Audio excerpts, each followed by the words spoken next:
Hey, Ask Donalyn. This is basically right now my own personal little psych unit since I just took a Xanax. Um, my triggers of depression are from when kids go back to school till the day after Christmas. Then the 2 weeks following, I have peaks and flows of depression and anxiety. But my energy does come back. Right now, it's negative. It's negative energy, and I have the fight or flight. I have a feeling of impending doom. I know it's 2011. I know it's not going to happen, but I want to kind of walk you through when I'm going through this. Um, the my intruding thoughts, I'm going to dismiss and as best I can. Xanax, which I just took. You can hear the waver in my voice. My hands are shaky. I just feel like there's almost like a tidal wave of danger right behind me, um, coming to get me, and that's pre post traumatic. That's pre flashback feelings. During a lot of my really bad flashbacks from when I was like 27, 28, 29, whatever. Um, Sergeant Sarge, sorry, Sarge Harold Schaefer with the Wolfhound Division of Vietnam. Even going through helping me, I'm not really certain because he was a vast helping person, but I was probably one of the only civilians, and I found him because therapists and all these rinky-dink hold your hand, oh, everything's going to be all right. People just got on my nerves, and I needed somebody from experience.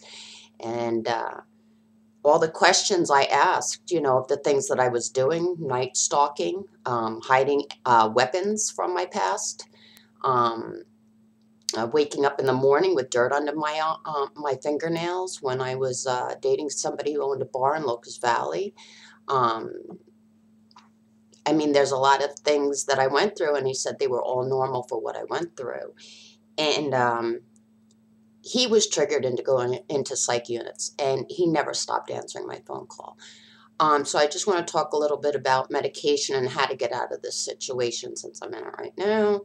I feel like I'm in my own. I got my snugglies. I got my coffee and my cigarette and waiting for this freaking Xanax to kick in. And I don't abuse Xanax.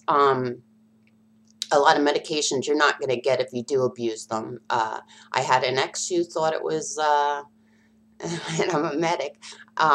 If he was a ranger, but he wasn't from Nam, but he liked to drink and do Xanax and pretend he was and talk Vietnamese jibber jabber because it wasn't Vietnamese. Um, wannabe basically. I know a lot of you are pissed about that, but hey, to protect my veterans of foreign war, not to care about the ones who never been there. And why they would want to pretend to be in the mind frame we are is beyond me. They think it's recognition. No, it's hell. Um, so anyway, medications. There's antipsychotics. I've been in psychotic episodes.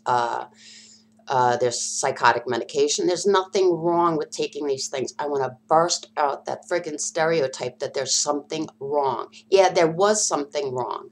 We followed orders, or we withstood something. Yeah, there is something wrong. The earth was always good and evil, and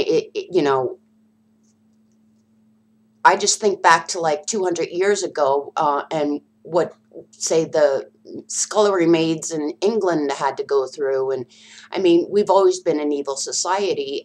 It's how we're handling it, and how we're accepting other people with it. I'm friggin' normal.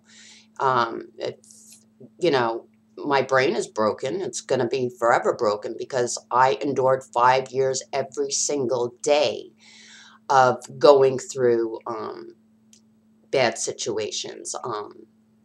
So blindfolded because I was such a smart kid and taken to situations. Okay, now I'm rambling. Got to get off of that.